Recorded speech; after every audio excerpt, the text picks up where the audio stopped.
Welcome guys. Weekly review and review ரெண்டுமே பார்த்துடலாம். As usual first நம்ம கோல்டு வந்து ஸ்டார்ட் பண்ணுறோம். சரி, நான் மேக்ஸிமம் யூஸ் பண்ணுறது ஸ்விங் ட்ரேடிங்கில் டோட்டல் சூப் தான், சரியா? அதன்படி நீங்கள் பார்த்தீங்கன்னா பிஎஸ்எல் அண்ட் எஸ்எஸ்எல் அதுதான் நம்ம டோட்டல் சூப்னு சொல்கிறோம். அதுக்கான ஒரு செஷனும் நம்ம வச்சிடலாம். டோன்ட் வெரி, வீடியோவும் ரெடி பண்ணுறேன். தென் நம்ம வீக்லி ரிவ்யூவில் முடிச்சுட்டு கம்மிங் வீக்கில் அதுக்கு ஒரு செஷனே தனியாக வைப்போம். முன்னாடி நான் டைமிங் அனௌன்ஸ்மெண்ட் பண்ணிடுறேன். ஐசிடியில் பிஎஸ்எல் கலெக்ட் ஆனால் எஸ்எஸ்எல் கலெக்ட் ஆகும், எஸ்எஸ்எல் கலெக்ட் ஆனால் பிஎஸ்எல் கலெக்ட் ஆகும் அப்படின்றது தான் வந்து நம்ம இன்னும் டெப்தா இயர்ல பிடிஆர்ஐயோட சேர்த்து படித்தோம். ஓகே, அதே தான் டோட்டல் சூப்போம், வேற ஒன்றும் கிடையாது. One side of liquidity correct ஆகும்போது அது மேனிபுலேஷன் பண்ணுது. மேனிபுலேஷன் உங்களுக்கு எப்போ நடக்கும்? ஒரு அக்யூமுலேஷன் நடந்த பிறகு தான் நடக்கும். ஸோ ஆஃப்டர் த மேனிபுலேஷன் உங்களுக்கு டிஸ்ட்ரிபியூஷன் கிடைக்கும். அதை கொஞ்சம் டோட்டல் சூப் ஈஸியாக சொல்லியிருக்கு. டாட் பண்ணுறது டக்குன்னு கண்ணுக்கு தெரியுற மாதிரி இருக்கும். இவ்வளோதான் வித்தியாசம்.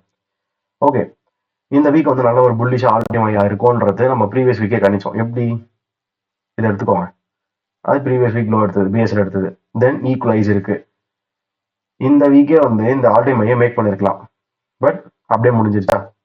ஸோ நமக்கு தேவை ஈக்குவலைஸ் மார்க்கெட் கரெக்ட் ஆகணும். கீழே எதுவும் ஈக்குவல் லோஸ் கிடையாது. அவ்வளோதான், இதான் நம்ம டார்கெட்ஸ்.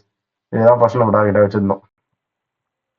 ஓகே, தென் இந்த வீக் ரொம்ப ஸ்லோவாக இருந்தது மார்க்கெட்டு, பயங்கர ஸ்லோவாக இருந்தது. ப்ரீவியஸ் வீக்கில் எடுத்த என்ட்ரியை மண்டே போயிட்டு ஹிட்டானா. நான் இதை நிறைய வாட்டி சொல்லியிருக்கேன். மண்டேஸில் எப்போ எக்ஸ்பென்ஷன்ஸ் நடக்கும்? ப்ரீவியஸ் வீக்கில் ஃப்ரைடே ஓல்டு டர்ஸ்டே முடியும் போது அந்த வீக்கில் ஒரு டார்கெட்னு ஒன்று இருக்கும். அதை போய் ரீச் பண்ண முடியாமல் இன்கம்ப்ளீட்டாக க்ளோஸ் ஆச்சுன்னா தான் மண்டேஸ் எக்ஸ்பென்ஷன் ஸ்டார்ட் ஆகும். இதுதான் நம்ம வீக்கெண்ட் ஹோல்டிங் என்ட்ரியாக பார்த்தோம். ஓகே, ஜஸ்டே ரிவ்யூ தான் இது. இதில் பாருங்க, 1 hour போறீங்க, மேனிபுலேஷனை மட்டும் காமிக்கு தான் டோட்டல் சூப், தெரியுதுங்களா? டே டைம் ஃப்ரேம் போறீங்க, இங்கே ஐஆர்எல் இருக்கு. ஓகே, இப்போ எங்கள் ஐஆர்எல் இருக்குன்னா இந்த ஐஆர்எல் எப்போ நான் இங்கே தோட்டனே பார்க்க சொல்லுவேன். 7 பாருங்க, 8 பாருங்க அப்படி சொல்லுவேன். இப்போ டோட்டல் சூப்னா நமக்கு என்ன?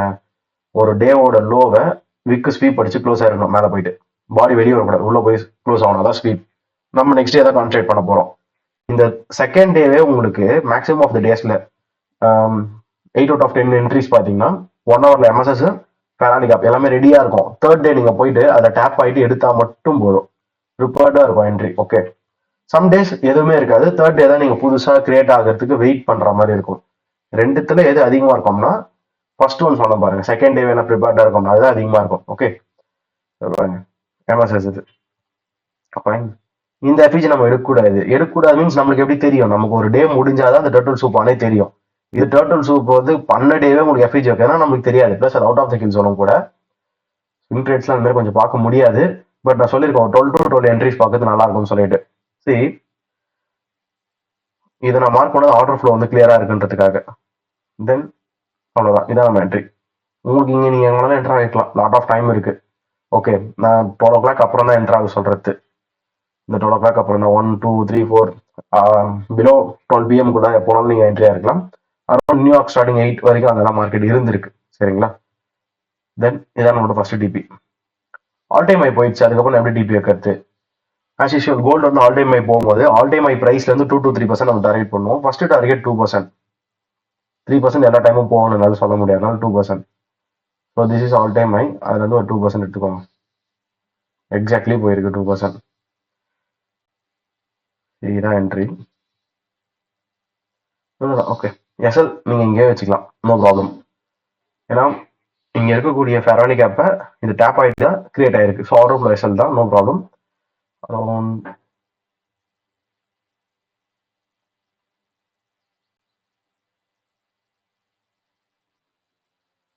பாருங்க, ஃபர்ஸ்ட் டிபி 2.6. Okay fine. நீங்க சிஎஃப்டிஸ் அக்கௌண்ட் வச்சிருக்கீங்க. சிஎஃப்டிஸ்னா ஃபாரெக்ஸ் ப்ராஃபிட் 1% ரிஸ்க் எடுங்க. அரௌண்ட் உங்களுக்கு 2.7% ப்ராஃபிட்ஸ். It's enough. இப்போ 2% நீங்க டார்கெட் வைக்கிறீங்க. ஆல் டைம் ஹைல இருந்து 5.9 வருது. ஓகே, ஸ்விங் ட்ரேடிங்கை பொறுத்த வரைக்கும் ஆவரேஜ் ஆர்ஆர் 4% தாராளமாக போதும். 1:4 ஸ்விங் ட்ரேடிங்ல எனஃப். நீங்க 0.5% ரிஸ்க் இருக்கக்கூடாது, 1% ரிஸ்க் வைங்க. ஏன்னா ஃபியூச்சர்ஸ்லேயே நம்ம வந்து ஒரு 4% தான் ட்ரா டவுனே வச்சிருப்போம். 50K 150K 100K பார்த்தீங்கன்னா வெறும் 3% தான் ட்ரா டவுனே இருக்கும். அதுக்கே நம்ம அங்கே 0.5 வச்சு நம்ம எடுத்துருவோம். அந்த அக்கௌண்ட்டோட வேல்யூவேஷன் வந்து சொல்றேன். ஸோ நம்ம இங்கே ட்ரேட் பண்றது ப்ராப்ஸ் தான், நாட் எ ப்ராப்ளம். உங்களுக்கு winning ratio 5 trades 3 trades win பண்ற மாதிரி இருந்தாலே போதும். ஓகே, அது வந்து வெறும் 1:2 இருந்தாலே நீங்க ஜெயிச்சிருவீங்க. ஆவரேஜ் ஆர்ஆர் 1:4 வரும் ஸ்விங் ட்ரேடிங்ல.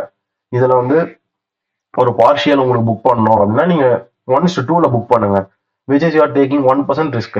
நீங்க 2 ஹவர்ல புக் பண்ணும்போது நீங்க 2% பிளஸ்ல இருப்பீங்க. You're securing the payout. Okay, weekly 1 ட்ரேட்னா கூட நீங்க யோசிச்சு பாருங்க. ரொம்ப மொக்கையா ட்ரேட் பண்ணா கூட 1:2 ரொம்ப ரொம்ப கம்மி. அது 2% பெர் வீக். ஸோ 2 வீக்ஸ் 4%னா கூட உங்களுக்கு வந்து அது ஒரு 100K $4,000 14 days ஒன் சி அப்படி உங்களுக்கு பே அவுட். இது எதுக்காக சொல்றேன்னா ஃபியூச்சர்ஸ்னும் போது நிச்சயமா உங்களுக்கு வின்னிங் அக்யூரசி அதிகமா இருந்தாலும் நீங்க ஃபியூச்சர்ஸ் வரணும், சரியா? பட் ஈஸி டு ட்ரேட் இன்ட்ராடேனா அது ஃபியூச்சர்ஸ் தான். நீங்க ஃபாரெக்ஸை கம்பேர் பண்ணும்போது ஃபாரெக்ஸ்ல நான் என்ன பொறுத்த வரைக்கும் ஸ்விங்ஸ் தான் பெஸ்ட்னு சொல்லுவேன். ஏன்னா 14 days ஒன்ஸ் உங்களுக்கு பே அவுட். இத்தனை டே நீங்க வின்னிங் டே காமிக்கணும், பெர் டேக்கு நீங்க $150 சம்பாதிக்கணும், இப்போதாவது ஒரு வின்னிங் டே அப்படின்னா எதுவும் கிடையாது. ட்ரைனிங் ட்ராடவுனும் கிடையாது. 10% ட்ராடவுன் இருக்கு, ஸ்டாட்டிக் ட்ராடவுன். ஸோ நீங்க அதை ஈஸியா ட்ரேட் பண்ணி பே அவுட்ஸ் எடுக்கலாம். ஓகே, சரி, இது வரைக்கும் நமக்கு ஒரு ட்ரேடு. பட் ப்ரீவியஸ் வீக்ல கிடைச்ச ட்ரேட் நான் சொல்றேன், கொஞ்சம் வெயிட் பண்ணுங்க. நானுமே ப்ரீவியஸ் வீக்ல ட்ரேட் வந்து மிஸ் பண்ணிட்டேன். டியூ டு கன்சாலிடேஷனாவே இருக்குன்னு சொல்லிட்டு என்னோட அனலைசிஸை நான் சரியா பார்க்கல. சரி, நான் பார்த்தது பைஸ். நான் சுத்தமா செல்ஸ் எக்ஸ்பெக்ட் பண்ணல. நான் பைஸ் எதிர்பார்த்தது ஒன்று இங்க. இது வந்து வால்யூம் இம்பேலன்ஸ், 2 கேண்டிலுக்கும் கேப் இருக்கு. சாரி, வால்யூம் இம்பேலன்ஸ் இல்லை, என்வாக். New week opening gap. Previous week Friday முடிஞ்ச அந்த க்ளோசிங் பிரைஸ்ல இருந்து ஸ்டார்டிங் மண்டேவோட ஓப்பனிங் பிரைஸ் வரைக்கும் நீங்க ஒரு பாக்ஸ் மாதிரி டிராப் பண்ணுங்க. அதான் நியூ வீக்லி ஓப்பனிங் கேப். அதுவும் ஒரு ஃபேர் வேல்யூ கேப் மாதிரி ஆக்ட் ஆகும். பிளஸ் ஐஆர்ஓல இருக்குன்னு வச்சுக்கலாமே. ஒன்று மார்க்கெட் இங்க வரலன்னா இங்க இருந்து எவ்வளவு போயிடும், சரிங்களா? நான் இதை தான் எக்ஸ்பெக்ட் பண்ணேன். இதுக்கப்புறம் பை பார்க்கலாம் தான் எக்ஸ்பெக்ட் பண்ணேன். அதுக்கு முன்னாடி ப்ரீவியஸ் வீக்ல ஒரு சேல்ஸ் கொடுத்துருந்தான். இதை பாருங்க. இது வந்து எப்படி நான் சொல்றதுன்னா, ஒண்ணு இங்க வரணும் இல்லை இங்க வரணும். அது வரத்துக்கு நான் செல்லு பார்க்கலாமானா பார்க்கலாம். ஏன்னா நான் டே டைம் ஃப்ரேம்ல தானே சொல்றேன். அப்போ 1 ஹவர்ல உங்களுக்கு இது வந்து மூவ்மெண்டா தான் இருக்கும். சரி, நீங்க அதை எப்படி ப்ரோ கணிக்கலாம்? இதை பாருங்க, அரௌண்ட் ஒரு 1.5% மேல இருக்கு. ஓகே, அந்த 1.5% மூவ் நம்மளால கவர் பண்ண முடியும் அப்படின்னு பார்க்கலாம், தப்பு இல்லை, சரிங்களா? Just going to 1 hour. நான் ஸ்பீட் தான் மார்க் பண்ணேன். தெளிவா புரிஞ்சுக்கோங்க, டோட்டல் சூப்புன்றது ஒரு மேனிபுலேஷன் டேவை நீங்க மார்க் பண்றீங்க. அந்த மேனிபுலேஷன் டேக்கு முன்னாடி உங்களுக்கு ஒரு அக்யூமுலேஷன் டே இருக்கும். அந்த மேனிபுலேஷன் டேக்கு அடுத்தது தான் நீங்க ட்ரேடே பண்றீங்க. அது தான் டிஸ்ட்ரிபியூஷன் டே. புரியுதுங்களா? இப்போ ஒரு மேனிபுலேஷன் உங்களுக்கு கிரியேட் ஆகுதுன்னா அன்னைக்கே உங்களுக்கு எம்எஸ்எஸ் பீரியட் எல்லாம் ரெடி ஆயிடும். இதுதான் total soup. This is MSS.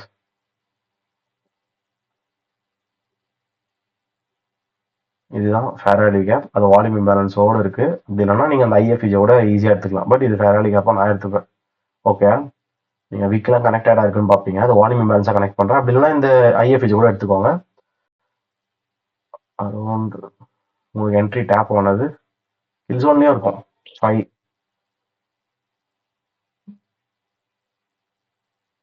Background noise லைட்டா கேக்குது. யாராவது மைக் வந்து அன்மியூட் வச்சிருந்தா கொஞ்சம் மியூட் பண்ணிக்கோங்க. சரி, இது வரைக்கும் ஈக்குவல் லோஸ். ஓகே, அது ஒரு ஸ்பைக் பெருசா வந்தது. அது எல்லாத்தையும் நம்ம கவர் பண்ண முடியாது. அரௌண்ட் உங்களுக்கு ஒரு 2 hour வருதா போதும்.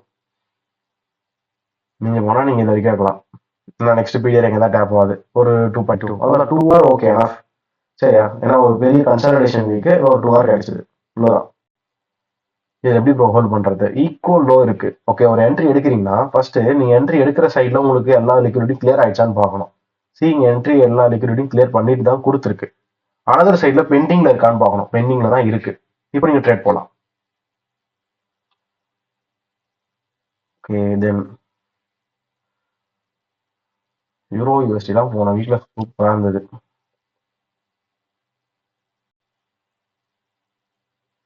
DXY.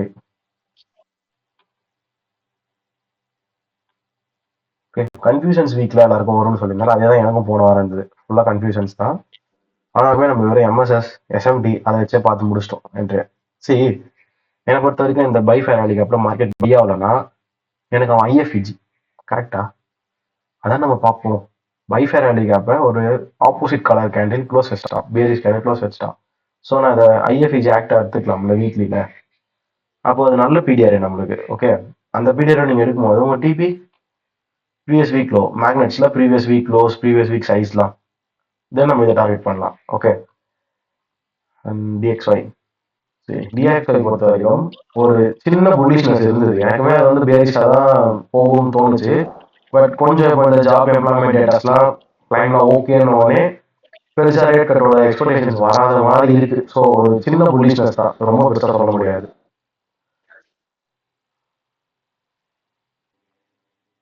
ஓகே, சரி, ஈக்குவலோ இருக்கவே கூடாது. சரியா? அதை கன்ஃபார்ம் பண்ணிக்கோங்க. ஈக்குவலோ இருக்கவே கூடாது. வீக்லியில் ஏதோ ஒரு வீக் தான், ப்ரீவியஸ் வீக் தான், நோ ப்ராப்ளம். பட் இருக்கக்கூடாது. இதை வீக் பாருங்க, ஃபுல்லாக புல்லிஷ்னஸா. இப்போ உங்களுக்கு ஆப்போசிட் சைடில் எது வரைக்கும் மார்க்கெட் போய் ரீச் ஆகணும்? சிம்பிளாக எடுத்துக்கோங்க, ப்ரீவியஸ் வீக். அவ்வளோதான். ப்ரீவியஸ் வீக்னா நீங்கள் எதுன்னு சொல்லக்கூடாது. லெஃப்ட் சைடில் எது ப்ரீவியஸ் ஐயா இருக்காதான் சொல்லணும். ஓகே, நீங்கள் போய் ரீச் ஆகணும். இவ்வளோதான். அங்கே ரீச் ஆச்சா, அதுக்கு அடுத்தது இந்த இடத்துல போய் ரீச் ஆகணும். இந்த மாதிரி தான் நீங்கள் லிக்விடிட்டிஸ் டார்கெட் பண்ண முடியும். வீக்லியில் போயிட்டு ரொம்ப ஹை ரொம்ப லோலாக வைக்க முடியாது. தென் டெய்லி போய் பாருங்க, சம்திங் அரௌண்ட் அங்கே இருக்கும். சரியா? நம்ம டேட் ஸ்டார்ட் பண்ணது 12th Jan. ஓகே, இந்த 12th Jan அப்போ பாருங்க கைஸ், ப்ரீவியஸ் வீக் நம்மளோட ஐடியா என்னவா இருக்கும்? எப்பவுமே ஐஆர்எல் தான் மார்க் பண்ணுவீங்க, கரெக்டா? இந்த மாதிரி மார்க் பண்ணிடணும். அங்கே மார்க்கெட் போய் ரியாக்ட் ஆகவே உங்களுக்கு டைம் ஆகும். உடனேலாம் மார்க்கெட் வந்து 1 ஹவர்ல திருப்பி ஒரே நாளில் எஃபிஜி வச்சுட்டுலாம் போயிடாது. ஓகே, ஸோ இப்போ இதை எடுத்துக்கோங்க. இது ஒரு ஐஆர்எல் தான். இந்த ஐஆர்எல்லாம் தாண்டி இந்த ஐஆர்எல் வந்துட்டான். ப்ளஸ் இங்கே வந்து ஸ்வீப் அடிச்சு முடிச்சிட்டானுங்க மண்டே. இப்போ நீங்கள் இங்கே இருக்கிறது ஈக்குவலைஸ் தான். எப்படின்னா இது 1 2 ரெண்டு ஈக்குவலை தான். இங்கேயும் ஈக்குவலை தான். பாடிஸ்லாம் ஒரே இடத்துல இருக்கு. ஓகே, ஸோ எனக்கு வந்து லாட் ஆஃப் பிஎஸ்எல்ஸ் இருக்கா. இந்த லெஃப்ட் சைடு இங்கேயும் பாருங்க, ஃப்ரைடே மண்டே ரெண்டும் ஈக்குவலைஸாக தான் நின்றுட்டு இருக்கு. கரெக்டாக எனக்கு மண்டே இங்கே டேப் ஆயிருக்கு. சேம் டைம் இயூ எடுத்து பார்க்கணும். ஃபர்ஸ்ட் இயூ தான் அப்படியே ரிப்ளிகேட் பண்ணணும். ஜியோட இயூ தான் எல்லாத்தையும் கரெக்டாக பண்ணணும். இங்கே பாருங்க, மண்டே போயிட்டு அங்கே தொட்டான். இப்போ இதை மார்க் பண்ணி வச்சா எனக்கு ஈஸி இல்லை. அங்கே பிடிஆர் இருக்கு அப்படின்னு எனக்கு தெரியும்ல, மார்க் பண்ணிட்டா. வீக்லி இதுக்கு மேலே எனக்கு அங்கே நம்பிக்கை இல்லாமனா எதுவும் பண்ண முடியாது. ஸோ டோட்டல் சூப்பர் இருக்கா, எதுவும் தாண்டி இருக்கு பாருங்க. 8th Jan swept by 12th Jan. இங்கே அதே மாதிரி இருக்கான்னு செக் பண்ணிக்கோங்க. 8th to 12th. அப்போ எஸ்எம்டி எதுவும் பெருசா இல்லை. ஓகே, எஸ்எம்டி இல்லை. ஜஸ்ட் நம்மளுக்கு பிடிஆர்எஸ் வால்யூம் பேலன்ஸ் எல்லாமே கரெக்டாக இருக்கு, பட் எஸ்எம்டி இல்லை. சேம் டைம் நீங்கள் ஜிபிபி எடுத்து பார்க்கலாம். 12th Jan. ஓகே, இதுவும் 8th மேலே போயிருக்கு. ஜிபிபியில் உங்களுக்கு சொல்லவே வேண்டாம், இது எல்லாருக்குமே ஈஸியான செட்டப் தானே. ஐஆர்எல்லே இருக்கு. ஓகே, ஸோ நீங்கள் மண்டே மார்க் பண்ணுறீங்க ஐஆர்எல். அந்த ஐஆர்எல்லையும் போய் 1 hour நீங்கள் பார்த்துக்கலாம், நோ ப்ராப்ளம். ஃபஸ்ட்டு யூரோ முடிச்சிருவோம். நான் போய் என்ட்ரி பார்க்க போகிறது டியூஸ்டே 1 hour. டியூஸ்டே 8 மணிக்கு நான் ட்ரேட் எடுக்க முடியாது. ஏன் எடுக்க முடியாது? Because CBI. ஓகே, அதுக்கப்புறம் தான் நான் எடுக்க முடியும். ஆனால் எனக்கு எக்ஸாக்டாக ட்ரேடு கிடச்சது அப்போ தான். எப்படின்னு கேட்டிங்கன்னா, இது எம்எஸ்எஸ் கைஸ். இது ஒன்றே ஒன்று மட்டும் தான் சொல்லிடுறேன். இந்த லோ வந்து இது எடுக்கல அப்படின்னு சொல்லிட்டு நீங்கள் யோசிக்காதீங்க. நம்ம ட்ரெண்டை வந்து பிடிச்சிட்டோம்னா சம்டைம்ஸ் எம்எஸ்எஸ் ஈக்குவல் வச்சாலும் ஏற்றுக்கலாம். ஏன்? ஏன்னா நம்ம சென்செக்ஸ் தான் போக போகிறோம். ஸோ இது ஈக்குவல் லோவாக இருந்தாலும் நோ ப்ராப்ளம். அங்கே வந்து லோவரில் வைக்காம வந்திருக்கேன்னு யோசிக்க வேண்டிய அவசியம் இல்லை. ஏன்னா இங்கே போன ஸ்ட்ரக்சரும் இல்லை. ஓகே, இது நீங்கள் எக்ஸ்பீரியன்ஸ் ஆகி நிறைய பேக் டெஸ்ட் பண்ண தான் புரியும். எங்கேயுமே இங்கே எஃப்இஜே கிடையாது. ஒன்று நீங்கள் அதை ஓபி எடுக்கணும். ஏன்னா செல் பிஃபோர் பை கேண்டில் இதான் ஸ்ட்ராங்காக இருக்குது. மேனிப்புலேஷனும் இருக்குது, தெரியுதா? சிங்கிள் ஐ ஒன்று நீங்கள் எடுக்கணும். அப்படி இல்லையா, லெஃப்ட் சைடில் இருக்கக்கூடிய ஹை எஃப்இஜே எடுத்துட்டு வந்து நீங்கள் மார்க் பண்ணணும். இது ரெண்டுத்துல எதனா ஒன்று தான் உங்கள் என்ட்ரி. பட் கரெக்டாக சிபிஐல டேப் ஆயிருக்கும். அது முன்னாடியே டேப் ஆயிருக்கே ப்ரோனா, நான் சிபிஐ முன்னாடி என்ட்ரி எடுக்க மாட்டேன். எடுத்திருந்தாலும் அதை க்ளோஸ் பண்ணி விட்டுருவேன். சரியா? சிபிஐக்கு ஆஃப்டர் தான் என்ட்ரி பார்க்கணும். ஸோ ஆஃப்டர் த டே உங்களுக்கு எம்எஸ்எஸ்எம் கன்ஃபார்ம் ஆயிடுச்சா, நல்லா பாடி க்ளோஸ் வச்சுட்டாங்கன்னா இது ஒர்க் ஆகுமா ஒர்க் ஆகாதா நிறைய பேர் டவுட் இருக்கும். சிம்பிளாக ஒன்று புரிஞ்சுக்கோங்க. இங்கே எம்எஸ்எஸ் வச்சது செல்லுக்கு, பிடிஆர் டேப் ஆனது செல்லுக்கு. அது எப்படி ஒர்க் ஆகும்? பைக்கிங் எந்த கிரைட்டீரியாவும் இல்லை. ஸோ இதுதான் என்னுடைய மறுநாள் என்ட்ரி. ஓகே, ஈவன் அதுக்கப்புறமும் உங்களுக்கு வந்து இங்கே கொடுத்துருக்கு. இதெல்லாம் வந்து மிஸ் ஆயிடுச்சுன்னு சொல்லக்கூடாது. ஏன்னா கொஞ்சம் தான் பிப்ஸ் டிஃப்ரென்ஸ் இருக்கும். தெரியுதா? அந்த மாதிரி 4 எல்லாம் தான் இருக்கும். நான் எப்பவுமே ஒரு பிப் வச்சுப்பேன். 10 பாயிண்ட் இறக்கி போட்டுப்பேன். ஓகே, பை போடுறேன்னா 10 பாயிண்ட் ஏற்றி போட்டுப்பேன். ஏன்னா அதான் ரொம்ப அக்யூரேட்டெல்லாம் பார்க்க முடியாது. நம்ம ஒன்றும் லெஜிட்டான ப்ரோக்கர்ஸ்லாம் யூஸ் பண்ணல. நம்ம யூஸ் பண்ணுறதெல்லாம் அன்ரெகுலேட்டட் ப்ரோக்கர்ஸ் தான் ப்ராஃபிம்ஸில். அதுக்கு நம்ம எதுவும் பண்ண முடியாது. ஸோ கூட்டி கூட்டியாக என்ட்ரி டேப் ஆகணும்னா நம்ம கம்ப்ளைண்ட் பண்ண முடியாது. சி 5 மணிக்கு தொட்டிருக்கான். ஆனால் உங்களுக்கு கீழே விட ஸ்டார்ட் ஆனது 12. ஒரு செஷன் ஃபுல்லாக மார்க்கெட் அங்கே இருக்குது. நீங்கள் அதுக்குள்ளே தாராளமாக என்ட்ரி பார்த்து பொறுமையாக எடுத்துருக்கலாமே. தென் இதான் நம்மளோட டார்கெட். Okay, 2.8 RR. அவ்வளோதான். மொமெண்டமே இல்லாத வீட்டில் நம்ம 2.8 RR கிடைக்கிறது போதும் தான். இங்கே போயிட்டு திருப்பி மார்க்கெட் டேப் ஆகாமல் இவ்வளோ நேரம் சுற்றுதுன்னா அதை ஹோல்ட் பண்ணுறதோ ஹோல்ட் பண்ணாமல் இருக்கிறதோ உங்கள் விருப்பம். ஓகே, எனக்கு 2 hour போதுன்னு எக்ஸிட் ஆகிருக்கும், எக்ஸிட் ஆகிடலாம். இல்லை நான் ஹோல்ட் பண்ண போகிறேன்னா பார்ஷியல் புக் பண்ணுங்க. என்றைக்குமே 100% வச்சுட்டு ஹோல்ட் பண்ணிட்டு இருக்காதீங்க. பார்ஷியல் புக் பண்ணிட்டு ஹோல்ட் பண்ணுறது ரொம்ப நல்லது. சி டிபிஸ் இந்த கன்ஃபியூஷன் வீக்ல நான் வந்து டிஸ்கார்ட்லயே போட்டிருந்தேன். எனக்கு இங்க வந்து பையா செல்லான்னு தெரியல. 2 சைடுமே எனக்கு வியூ இருக்கு. ஏன்னா நான் இந்த பை ஃபேர் அன்னைக்கு எப்பயும் பார்த்துட்டு இருந்தேன். இன்கேஸ் மார்க்கெட்டிங் வந்து பை ஆயிடுச்சுன்னா என்ன பண்றதுன்னு. அப்புறம் நான் மார்க் பண்ணி போட்டுருந்தேன் பாருங்க. சிம்பிளா அந்த ஈக்குவல் லோஸ் தான் நான் பார்த்தேன். எதையும் பார்க்கல. இது ரெண்டு ஈக்குவல் லோ. ஸோ மார்க்கெட் இதை எடுத்து தான் ஆகணும். இங்க வந்து பைஸ் ஆகாது. புரியுதுங்களா? அதை எடுக்கிறதுக்காக மார்க்கெட் கீழே வரணும். அப்புறம் அது பை போதோ செல் போதோ பார்த்துக்கலாம். என்னோட நெக்ஸ்ட் டிபிங்கெல்லாம் வருதோ வரலையா செகண்டரி. பட் ஃபர்ஸ்ட் இந்த ஈக்குவல் வருது. ஃபர்ஸ்ட் டிபி தென் இது வந்து செகண்ட் டிபி. ஏன்னா டேல வச்சிருந்தது. Previous week low, previous day அந்த மாதிரிலாம் இருந்தது. இதை வச்சு நீங்க என்ன புரிஞ்சுக்கலாம்னா ஈக்குவல் வருதுன்னா எப்பவுமே மார்க்கெட் அங்க இருக்கக்கூடிய பீரியட் ரெஸ்பெக்ட் பண்ணாது. ஈவன் 4 ஹவர் கூட எடுத்துட்டு போட்டோமே வேலை செய்யாது. Okay, simple. அதுக்கும் முன்னாடி ப்ரீவியஸ் வீக்ல நம்ம ரிவ்யூ பார்க்கும்போது யாராவது அட்டன் பண்ணிக்கலாம் ஞாபகம் இருக்கும்னு நினைக்கிறேன். ஃபர்ஸ்டே சொல்லியிருந்தேன் இதுக்கு மேலே மார்க்கெட் செல் ஆகணும்னா இங்க இருக்கக்கூடிய ஹையர் ஃபீஸ் வரையும் மார்க்கெட் போகணும்னு சொல்லிட்டு. ஓகே, இது வந்து வெறும் 4 ஹவர்ல ஐசிடி ஸ்விங் மெத்தட் பார்க்குறது டோட்டல் சோப் இல்லாம. இதுல தான் நீ கொஞ்சம் ஸ்ட்ரகிள் பண்ணின்னு சொல்றேன். வெறும் டோட்டல் சோப் மட்டும் நான் சொல்றேன். சிம்பிள். அங்க வந்து ரியாக்ட் ஆகிட்டு எனக்கு 1 ஹவர் நீங்க என்ட்ரி கொடுத்தது. அது இல்லாம திருப்பியும் இன்னொரு 1 ஹவர்ல சிபிஐ கட்டல என்ட்ரி கொடுத்தது. இப்படி இல்லாம நீங்க பார்க்கலாம். உங்களோட எக்ஸ்ட்ரா கன்ஃபர்மேஷன்ஸுக்கு மார்க்கெட் எப்படிலாம் ஃபாலோ பண்ணுன்றதை நீங்க பார்த்தா இன்னும் ஒரு கான்ஃபிடென்ட் இருக்கும். அவ்வளவுதான். Okay, C next week market எது வரைக்கும் போகலாம். ஸ்டில் நான் வந்து பேரிஷாக தான் இருக்கேன்.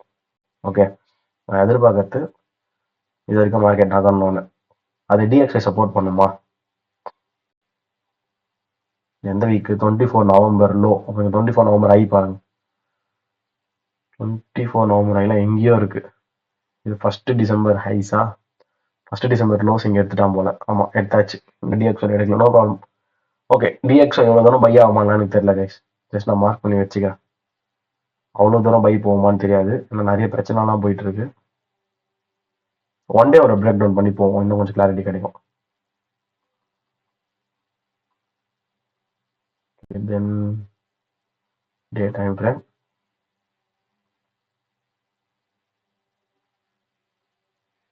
எதுவும் பிடிஎஸ் பெருசா இல்லை. இந்த ஒரே ஒரு ஐஎஃப்இஜி மட்டும்தான் இருக்கு. டிஎக்ஸ்ஒய் ஏன்னா எஸ்எம்டி இருக்கான்னு பாருங்க. ஃபுல்லாக 12, 13, 14, 15, 16 எல்லாமே ஹையர் லோ. இங்கே எல்லாமே லோவர் ஐயா, எல்லாமே lower I.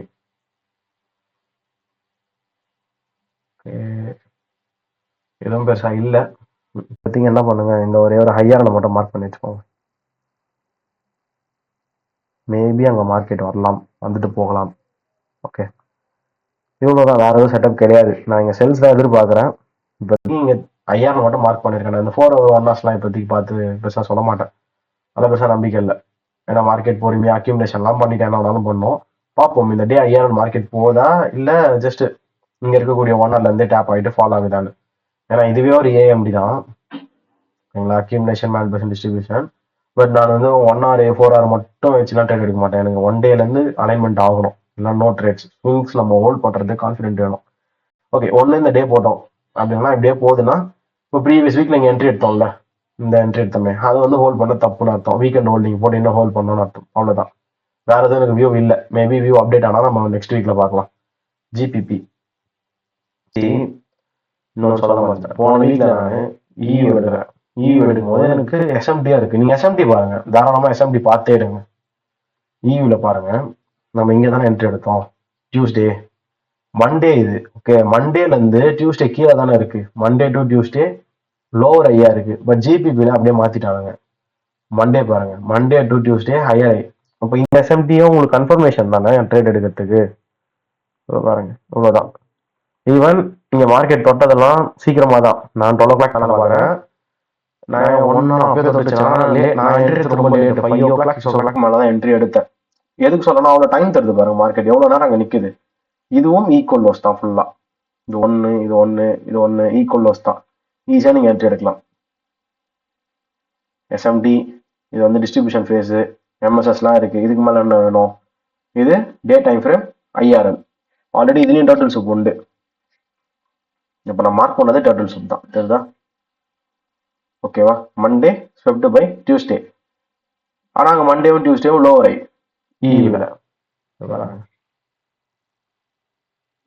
Monday to Tuesday lower high. SMT இருக்கு, டர்ட்டில் சூப் இருக்கு, 1 hour எம்எஸ்எஸ் பீரியட் கீழே ஈக்குவல் லோஸ் தான் நம்ம டிபி. ஓகே, ரைட் எப்பவுமே லோஸே பார்க்கக்கூடாது, விக்ஸே பார்க்கக்கூடாது. இங்க பாருங்க 1 2 3 4 நிறைய ஓப்பனிங் ப்ரைஸஸ் இருக்கு தெரியுதா? எக்கச்சக்க ஓப்பனிங் ப்ரைஸஸ் இருக்கு. ஓப்பனிங் ப்ரைஸஸும் பாடி அதுவும் ட்ரான் லிக்விடிட்டி தான் மார்க்கெட்ல. சரியா? அது எப்படி ப்ரோ ட்ரான் லிக்விடிட்டினா ஓப்பனிங் ப்ரைஸஸ் வந்து நம்மள மேனிபுலேட் பண்ணுமே. ஏன்னா மார்க்கெட் ஓப்பன் ஆகிட்ட உடனே நிறைய பேர் என்ன டவுட் வரும், மேலே போகுமா கீழே போகுமான்னு சொல்லிட்டு டவுட் வரும்ல. நம்ம என்ன பார்த்துருக்கோம், ஓஹெச்எல்சி ஓஎல்ஹெச்எஸ்சின்னு சொல்லிட்டு PO3ல பார்த்துருக்கோம்ல. ஸோ ஓப்பனிங் ப்ரைஸஸும் நம்மளுக்கு ட்ரான் லிக்விடிட்டி தான். அங்கேயும் lot of buyers and sellers இருக்கிறதா உங்களுக்கு டைரக்ஷன்ஸ் கொடுக்குது மார்க்கெட். ஸோ அதையும் நீங்கள் டிபியாக வச்சுக்கலாம். சரி, இப்போ ஜிபிபியில் என்ன நடக்கும்? நான் அப்படியே ஒரு ஃபால் தான் எக்ஸ்பெக்ட் பண்ணுறேன். அதனால தான் நான் ஜிபிபி மட்டும் பெருசாக ரீபொசிஷன்லாம் பண்ணாமல் இன்னும் டிபி எதிர்பார்க்குறேன்னு போட்டு வச்சிருந்தேன். ஸ்கார்டில் பார்த்துருப்பீங்க, இது வரைக்கும் நான் எதிர்பார்க்குறேன்னு போட்டிருப்பேன். பட் டியூ டு வீக்கெண்ட் நான் ஹோல்ட் பண்ணுறது கிடையாது. நான் எப்படி சொல்கிறது, ட்ரம்ப் என்ன பண்ணுறாருன்னே சுத்தமாக தெரியல. அதனால நான் வீக்கெண்டில் ஹோல்ட் பண்ணுறதே இல்லை. பட் ஜிபிபிக்கு எனக்கு எக்ஸ்ட்ரா செட்டப்ஸ்லாம் எதுவுமே இல்லை. நெக்ஸ்ட் வீக் நான் அப்படியே ஃபாலோ பண்ண தான் பார்க்குறேன். எல்லாமே கரெக்டாக இருக்குது. இப்போ தான் ஸ்டார்ட்டே ஆகியிருக்கு. ஓகே, அரௌண்ட் இது வரைக்கும் நான் எக்ஸ்பெக்ட் பண்ணுறேன்.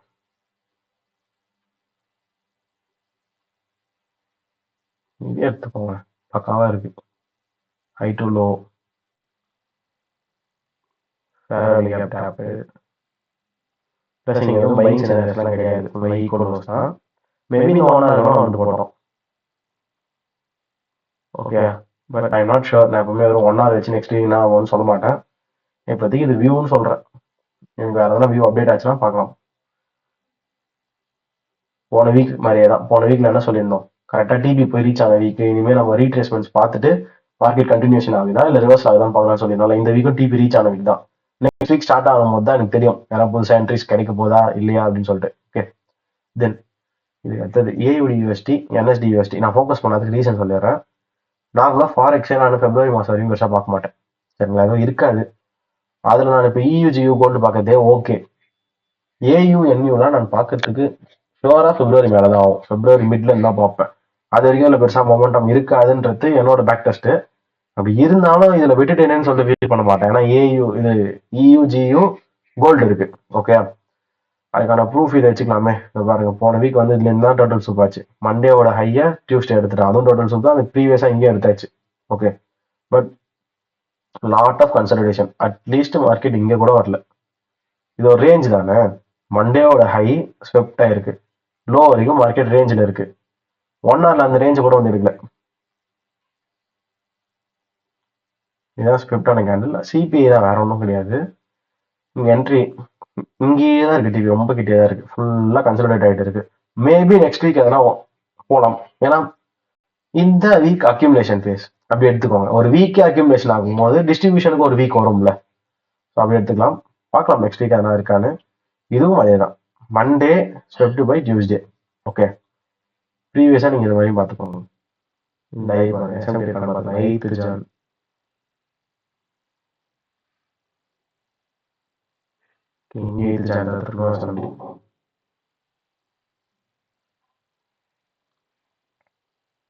இது ஓபி. ஓகே, அவ்வளோதான். இதுவும் lot of equal lows. So next week expansion ஆகிறதுக்கு வாய்ப்பு இருக்கு. ஆனால் செட்டப் இருந்தால் மட்டும்தான் நம்ம எக்ஸ்பான்ஷன்ஸ்லாம் பார்ட்டிசிபேட் பண்ண முடியும். அப்படியே எக்ஸ்பான்ஷன் ஆச்சுன்னா நம்ம இது பண்ண முடியாது. ஓகே, இப்போ வரைக்கும் இது யார்ட்டு எடுத்து வச்சிருந்தீங்கன்னா பியில் சுற்றிட்டு இருக்கு.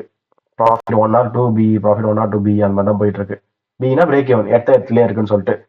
தென் USD கேட்லாம் பார்க்கறது இல்லை வயசு. நான் USD JPY ப்ரீவியஸ் வீக்கில் ஒரு என்ட்ரி இருந்தது. போன வீக்கில் ஆனால் இருந்தால் நானும் பார்க்கல. ஜஸ்ட் இப்போதைக்கு சும்மா பார்ப்போம் ரிவ்யூ தானே இருக்காங்க. 12 ஓகே, 12 ஸ்டார்ட் ஆச்சு. எதுவும் பெருசாக இல்லை. இதை பார்க்கலாம். செல்ஸ்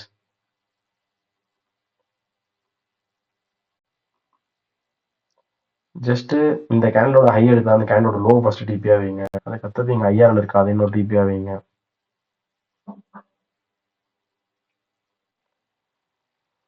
ஓகே, இப்போ இதான் என்ட்ரி. இதுல இருந்து நீங்கள் ரைட் சைடு தான் என்ட்ரி ஆகணும்.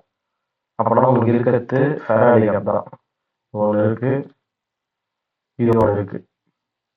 நம்ம என்ன பண்ணியிருப்போம்னு நினைக்கிறீங்க? பேசிக்கா இதான் மார்க் பண்ணியிருப்போம்.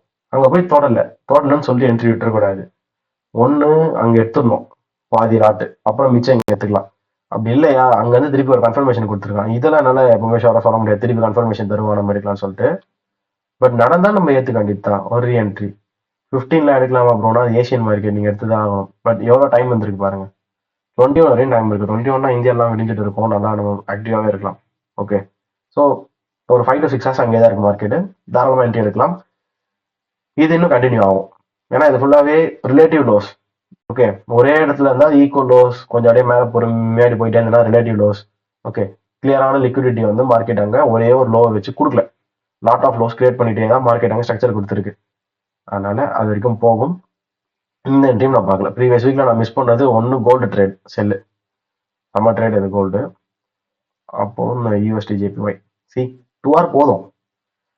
ஸ்விங் ட்ரேடிங்க்கு உங்களுக்கு வந்து கன்சாலிடேஷன் வீக்ல 2 hour அடிக்கிறது தாராளமாக போதும். இது வரைக்கும் எய்ம் பண்ணீங்கன்னா ஒரு 3.5 வருது, சரிங்களா? ஸோ இதை வச்சு நம்ம என்ன பண்ணலாம்னா, ஃபர்ஸ்ட் இயூஜியூ கோல்டு அது வரைக்கும் ஸ்விங் ட்ரேடிங் பண்ணுங்க. வந்துருச்சு, ஈஸியா இருக்கு, ஓகே அப்படின்னா நீங்க ஏயு என்யூ யூஎஸ்டி ஜேபி போகும். ஆனா என்ன கேட்டா ஆஸ்திரேலியா நியூசிலாந்து ஜேபி தான் ஈஸி, இல்லைன்னு சொல்ல. பட் நீங்க ஒரு மொமெண்டம் பேர் ஃபர்ஸ்ட் பிராக்டிஸ் பண்ணணும், புரியுதா?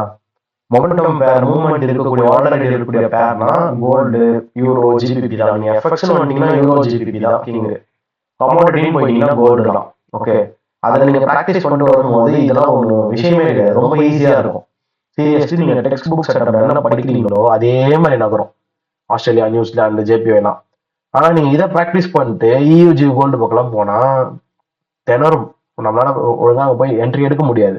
ஓகே, ஃபர்ஸ்ட் டஃபா இருக்கிற டைம் அதிகமாக ஸ்பெண்ட் பண்ணி கொஞ்சம் கிளாரிட்டி வர வைங்க. இது என்ன உள்டாவா சொல்ல நினைக்க வேண்டாம், ஈஸியா இருக்கிறத நம்ம ப்ராக்டிஸ் பண்றதுக்கு ட்ரேடிங் உள்ள வரல. நம்ம கொஞ்சம் டிஃபிகல்ட்டா இருக்கிறத கொஞ்சம் ஃபர்ஸ்ட்ல இருந்தே ப்ராக்டிஸ் பண்ணி அதிகமாக ஜேர்னல் டேட்டா எடுத்தா ஈஸியா புரிஞ்சிடும். அதுவும் உங்களுக்கு வாலட்டாலிட்டி இப்போ அதிகமா இருக்கிறது எல்லாமே யூஎஸ் சைட்ஸ்ல தான். எப்படி சாங்ஷன்ஸ் வருது, ரேட் கட் டைவர்ஜென்ஸ் வருது, ஃபண்டமெண்டலாவே அந்த கரன்சிஸ் கொஞ்சம் இவங்கள விட வாலட்டைலா இருக்கு. நெக்ஸ்ட் கோல்டு சொல்லவே தேவையில்ல, எல்லா கரன்சி எல்லா நாடுமே வந்து அதை ஒரு குளோபல் கரன்சியா கன்சிடர் பண்ணுவாங்க, அதுல மொமெண்டம் கொடுத்துட்டே தான் இருப்பாங்க. ஓகே, இவ்வளவுதான். இன்னும் மெயினா சொன்னா டிஎக்ஸ்ஐயோட நான் கம்பேர் பண்ணிப்பேன். இயூஜியூ வந்து ட்ரேட் பண்ணும்போது டிஎக்ஸ்ஐ என்ன ஆகுதோ அதுக்கு அப்படியே ஆப்போசிட்டா தான் இயூஜியூ ஆகணும்னு. இதுக்கு ரெண்டுத்துக்கும் சொல்ல முடியாது, இதுக்கு ஆப்போசிட்டா தான் இதுக்கு ரெண்டும் போகணும், இல்லைன்னு சொல்ல. ஆனா எக்ஸாக்ட் ஆப்போசிட்டா ஏயு என்யூ பண்ணணும்னு அவசியம் இல்லை. யூரோ ஜிபிபி வந்து எக்ஸாக்ட்லி டிஎக்ஸ்ஐ என்ன பண்றது அதுக்கு அப்படியே ஆப்போசிட்டா போகணும். ஃபர்ஸ்ட் ரிப்ளிகேட் பண்றது யூரோ யூஎஸ்டி தான். அதனால மேக்ஸிமம் ஸ்விங் ட்ரேடிங் நீங்க ப்ராக்டிஸ் பண்ண வேண்டியது யூரோ, ஜிபிபி, கோல்டு. ஓகே, யூரோக்கும் ஜிபிபிக்கும் கம்மிங் வீக்ல எனக்கு பெருசா வியூ எதுவும் இல்லை, ஏன்னா கரெக்டா டிபியில போய் முடிஞ்சிருக்கு. நான் ஜிபிபி கண்டினியூஷன் அவன் தான் பாக்குறேன், டிஎக்ஸ்ஐலையும் பெருசா வியூ இல்லை. ஓகே, நெக்ஸ்ட் வீக் நம்ம அப்டேட் ஆனா பாத்துக்கலாம். கோல்டுல வேணா வியூ இருக்கு. கோல்டு பொறுத்த வரைக்கும் இன்னும் செல் ஆகும்னு எதிர்பார்க்குறேன். கொஞ்சம் ஒரு கரெக்ஷன் வருமோ அப்படின்னு சொல்லிட்டு ஒரு எதிர்பார்ப்பு, பட் அதெல்லாம் சொல்ல முடியாது, ஏன்னா இப்பதான் ஸ்வீப் அடிச்சு முடிச்சிருக்காங்க. ஈக்குவலைன்னு சொல்லிட்டு இன்னொரு ஆல் டைம் கூட வைக்கலாம். ரீசன், ஒரு ட்வீட் போட்டிருக்காரு ட்ரம்ப், கிரீன்லாண்டை அவர் பை பண்ண போறாராம். அவர் ஷாப்பிங் போற மாதிரி சொல்றாரு, கிரீன்லாண்ட் எனக்கு வேணும்ன்றாரு. ஓகே, அதுக்காக யார் யாரெல்லாம் எனக்கு எதிராக நிக்கிறீங்களோ எல்லா கண்ட்ரியும் போட்டு தாக்கியிருக்காரு. ஸ்வீடன், யூரோப், யூகே, டென்மார்க், நிறைய இருக்கு. இவங்க எல்லாருக்கும் டாக்ஸ் 10% டாரிஃப் February 1ல இருந்து ஸ்டார்ட் ஆகுதுன்னு சொல்லியாச்சு. அதுக்கப்புறம் வந்து ஒரு 25% போடுறாரு. அது எப்போ டேட் போட்டாலும் ஞாபகம் இல்லை. சம்திங் 10% ஸ்டார்ட் ஆகுது February 1ல இருந்து. ஓகே, இதுக்கு பிரான்ஸோட இருக்கு. பிரான்ஸோட பிரசிடென்ட் எதிர்ப்பு தெரிவிச்சிருக்காரு. யூரோப்பும் வந்து இதெல்லாம் ரொம்ப தப்புன்னு சொல்லிட்டு எதிர்ப்பு தெரிவிச்சிருக்காங்க. இங்க எந்த மாதிரி போகும் நம்மளுக்கு தெரியாது. ஓகே, பட் இதெல்லாம் ஒரு குட்டி குட்டி இம்பாக்ட். வெனிசுலால நம்மளுக்கு வந்து 2 January ஒரு இம்பாக்ட் வந்ததா, அதுக்கடுத்தது அது ஒனிமேல ஓடிச்சா, பிரசிடென்டே வந்து ஜெயில இருக்காரு, நம்ம யாராவது கண்டுக்கிறது இல்லை. அதே மாதிரிதான் இதுவும் அடுத்தது. ஓகே, இதனால கோல்ட சென்ட்ரல் பேங்க்ஸ் அதிகமா பை பண்ணுவாங்க. அதனால தான் செல் ட்ரெண்ட் போறதுக்கு இப்போ யோசிக்கிறேன். அதனால செல் ட்ரெண்ட் சூப் இருந்தாலும் கண்டினியூஷன் ஆகுமா டவுட்டா இருக்கு. எவ்வளோ ஒரு ஃபியர் வந்து அக்யூமுலேட் ஆகிட்டே இருக்கும் எக்கனாமில, உங்களுக்கு கரன்சிஸோட வேல்யூவேஷன் குறையும். அப்போ கம்பல்சரி கோல்டு ஏறும், சரிங்களா? அலோகேஷன் எல்லாம் கோல்ட்ல போகும். ஏன்னா அதுதான் நம்மளை பொறுத்த வரைக்கும் சென்ட்ரல் பேங்க்ஸ் ஓன் பண்ணக்கூடிய அப்ரிசியேஷன் அசெட். ஓகே, அதுக்கு அடுத்தது இன்ஃபிளேஷன் ஏறினாலும் கோல்டு ஏறும். ஆக்சுவலா இன்ஃபிளேஷன் ஏறினா இன்ட்ரெஸ்ட் ரேட் ஏற்றணும். இன்ட்ரெஸ்ட் ரேட் ஏத்தனா கோல்டு வந்து ரேட் குறைய வைப்பாங்க. ஏன்னா அட்ராக்டிவா இன்ட்ரெஸ்ட் ரேட் ஏறிடுச்சு, அந்த பாண்ட் மார்க்கெட்ல நம்ம போயிட்டு போட்டுக்கலாம்னு சொல்லிட்டு கோல்டு அலோகேஷன் வெளியே வரும். ஆனா லாங் டர்ம் இப்ப நான் போயிட்டு இருக்குன்னா, எப்போ after the corona Ukraine Russia ஆரம்பிச்சதுல இருந்து இன்ஃபிளேஷனும் ஏறுது, கோல்டு தான் ஏறுது. ஏன்னா இதுவும் ஒரு ஸ்ட்ராட்டஜி. இன்ஃபிளேஷனை வந்து கண்ட்ரோல் பண்றதுக்கு யாரும் டாலர் பெருசா பார்க்கல, புரியுதுங்களா? ஃபர்ஸ்ட்லாம் இன்ஃபிளேஷனை கண்ட்ரோல் பண்ண இன்ட்ரெஸ்ட் ரேட் ஏற்றினா டாலர் வந்து அட்ராக்டிவா தெரியும் கோல்டை விட. பட் இப்போ யாரும் அப்படி நினைக்கல. ஏன்னா இந்த கோல்டை ஃபுல்லா பை அடிக்கிறதே இங்க இருக்கக்கூடிய eastern side of world, Russia, China, India, Turkey, North Korea, இந்த மாதிரி இருக்கக்கூடிய நாட்டுல போலாண்டு இவங்கலாம் சென்ட்ரல் பேங்க்ஸை வச்சு பை பண்ணாங்க கோல்டை, டன்னா வாங்குறாங்க. அப்புறம் எப்படி வந்து கோல்டு இறங்கும்? புரியுதுங்களா? முன்னெல்லாம் அப்படி கிடையாது. இவங்க எல்லாம் யூஎஸோட பாண்டை ஹோல்ட் பண்ணிட்டு இருந்தாங்க. இன்ட்ரெஸ்ட் ரேட் ஏறும் போது பாண்ட் மார்க்கெட்னா நம்ம சின்ன மார்க்கெட், அதான் பல ட்ரில்லியன் மார்க்கெட், நம்மளுக்கு தெரியாது அவ்வளவுதான். அந்த பாண்ட்ஸ் வந்து ஹோல்ட் பண்ணிட்டு இருந்தாங்க. ஸ்டில் ஜப்பான் தான் யூஎஸோடைய பாண்ட் வந்து அதிகமா ஹோல்ட் பண்ற ஒன் ஆஃப் த கண்ட்ரி. அவங்க கிட்ட இருந்து வாங்கி சைனா அதிகமா ஹோல்ட் பண்றான். பாத்தீங்களா? கண்ட்ரோல் வந்து இப்போ மொத்தமா கோல்டு சைடு தான் திரும்பிடுச்சு. டாலர் மேல பெரிய அட்ராக்ஷன் கிடையாது. இதனால்தான் இன்ட்ரெஸ்ட் ரேட் குறைச்சாலும் கோல்டு ஏறுது, இன்ட்ரெஸ்ட் ரேட் ஏத்தினாலும் லைட்டா இறங்கி திருப்பி நல்லா ஏறுது. ஓகே, மேக்ரோ ட்ரெண்ட் உங்களுக்கு புரியணும். மேக்ரோ ட்ரெண்ட் புரியலன்னா ஸ்விங் ட்ரேடிங் பண்ண முடியாது. இப்போ மேக்ரோ ட்ரெண்ட் புரிஞ்சாதான் நான் எப்பவுமே ஸ்விங்ஸ் பார்க்கணுமா? அப்படி நான் மொத்தமா சொல்ல வரல. இப்போ செல் ட்ரேட் நான் இங்க இருக்குன்னு சொல்றேன்ல, ஆனா கோல்டு தான் பை தான். அந்த ட்ரெண்ட் அதுவாது ஒரு லைட்டாவது புரியும். சரிங்களா? ரொம்ப டெப்தா நீங்க படிச்சுதான் ட்ரேடிங் பண்ணணும் இல்லை. படிச்சா நல்லது, இல்ல மேலோட்டமா படிச்சாலும் ட்ரேடிங் பண்ணலாம். பட் மேக்ரோஸ் ஓரளவுக்காவது புரியணும். ஏன்னா டவுட்ஸ் இருந்தா கேளுங்க, எல்லாருக்கும் கிளியரா